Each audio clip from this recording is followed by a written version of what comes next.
Thank you very much. Gracias, Ángel. Okay. I have nothing personal to disclose, but I would like to say that this project was awarded, partially awarded by a grant of the Coca-Cola Foundation. The name of the project I am going to present is Mini SALTEN, and I would like to introduce my presentation with the context of the obesity in Argentina, because unfortunately we are living the regional rates of overweight school-age children. That's why we are facing some rates between 38 and 48% of overweight children from 6 to 12 years old. So we are so worried about that because we know that at least they have 1 or 2 cardiovascular risk factors. And of course we know that this directly influences physical activity interventions. So we have to think about that.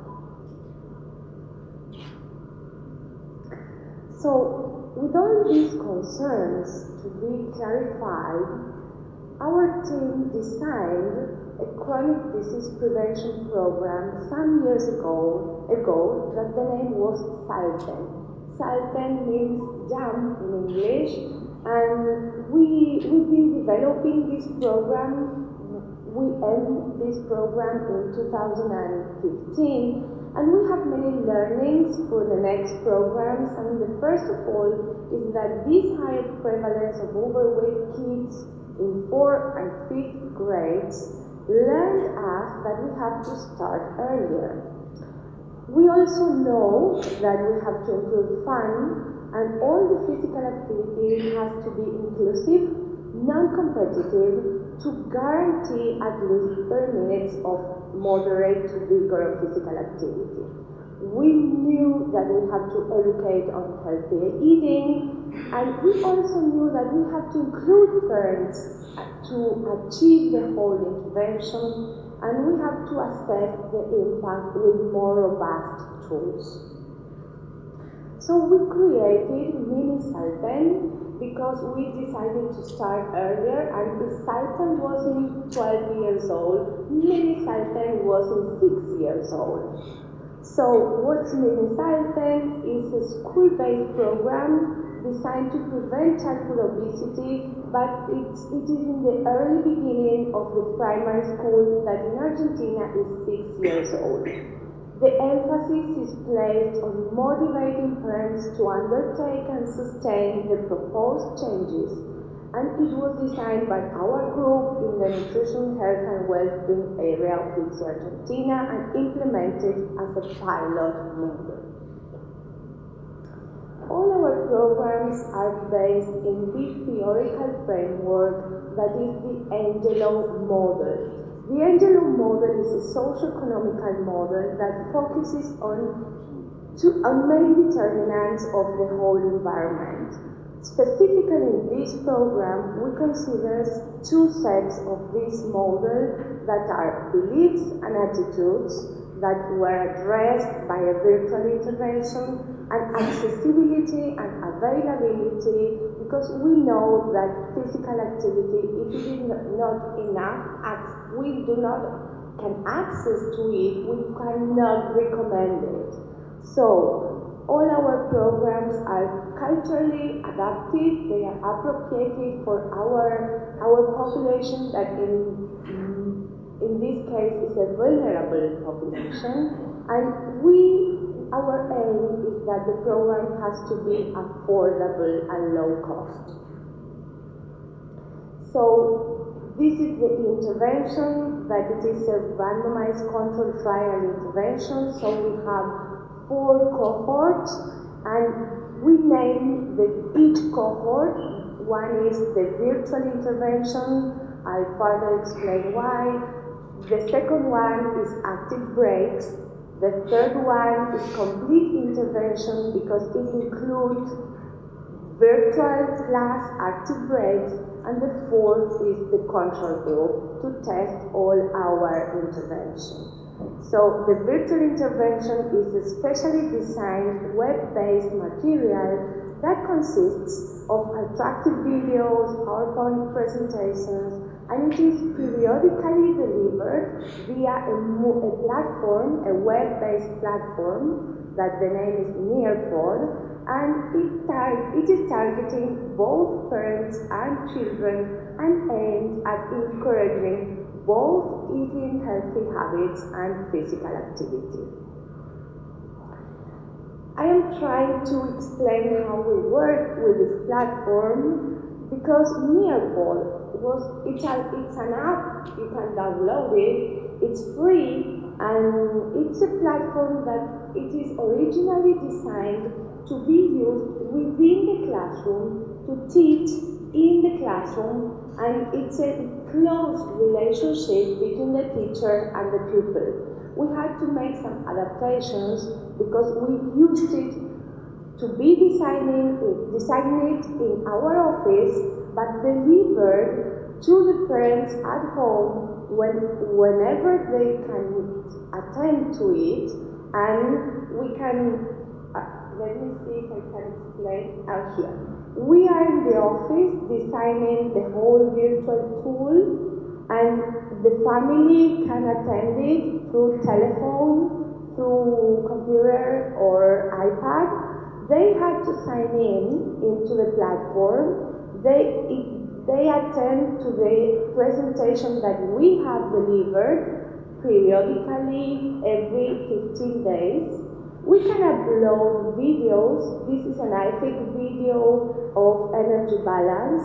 And the platform has many tools as memo tests or the availability to make a drawing, and also we can make surveys so we can have an statistics of what the families and the children are doing, if they are attending the platform or not, if they could see it completely or not, etc. Well, we have here a big painting. We are going to create a museum with all of the paintings we have. And the active breaks, they are activities that were at school. They were promoted with motivation as a backbone and devoid of a competitive strive. The active play in which fun, pleasure, and sharing were emphasized. The physical activity instructor guided activities 3 times a week during the breaks to guarantee 20 to 30 moderate to vigorous physical activity. So the goal was that children spent at least 75% of that time running or jumping. And that school-based intervention was complemented with a partial web-based version. We have here the photos of the active breaks. If we go in more detail within the protocol, it is already published in BMC Public Health. And these are the tools that we use for the assessment. We use the accelerometer, and I would like to point out that the kids wear the accelerometer during 7 days a week and during day and night, so we have the possibility to analyze sleep duration and make correlations with physical activity. And I have to declare that I think that they didn't get back during the whole week because we have all that information. So here are the results. These are results at baseline, and this is an interesting outcome.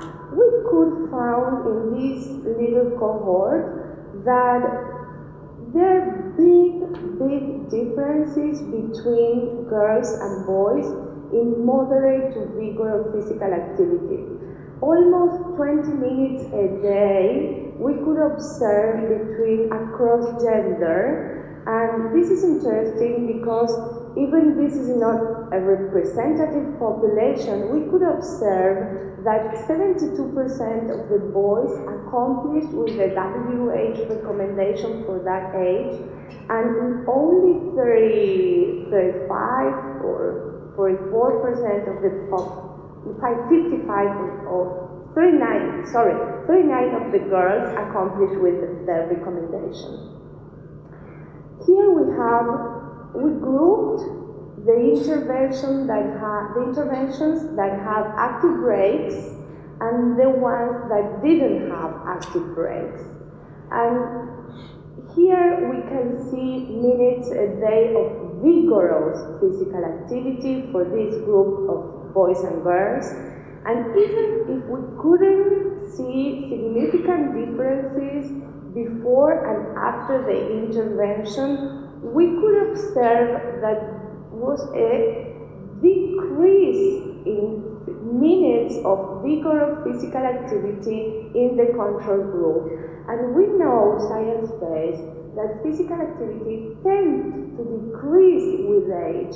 So if this kind of programs could at least serve to sustain physical activity through primary school age, I think it's worthwhile.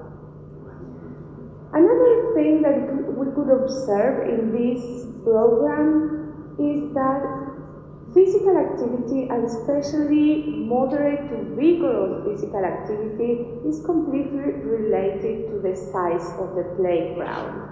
So we could observe significant differences in the children that had the opportunity to have a big playground in compare with the children with small schools. And this is very interesting because not depending on the size of the playground, girls were less active than boys. So to take away messages, the quantity and quality of physical activity is more linked with the facilities than exactly with the motivation. Even we do know that at that group of age, kids are quite active. They are naturally very active. Boys are naturally active, more active than girls, and there's an important need to generate interventions oriented to improve the girls' movement and increase their energy expenditure. Considering that half of the girls do not meet the WHO physical activity recommendation, perhaps some specific preventive efforts should be considered when planning public health policies. These are my personal messages. If half of the population is overweight or obese, perhaps intervention should focus on encourage physical activity and consider this context and the scientific evidence about effective strategies in overweight kids. Part of these considerations should be to develop a more inclusive curricula, more linked to fun, joy, and fair play instead of competitive programs that it is against overweight in the pediatric population. The high risk of associating physical activity with the frustrating and not emphasizing activity could negatively influence on the kid and influence on self-esteem, driving to an opposite effect. I would like to summarize my personal conclusion with this slide, where it summarizes all my group and I think about what physical activity should be in infancy. It should be linked with freedom, joy, fair play, well-being, self-esteem, avoid bullying, and no judgment. This is a news that was published in a newspaper that says that one school changed the punishments for meditation sessions. And I would like to say that we, the adults, we have to think what we are doing at schools and how we are approaching physical activity in infancy. So this is my group. We are with with the physical activity teachers, all together designing our program and our steps at school. Thank you very, very much for all your attention.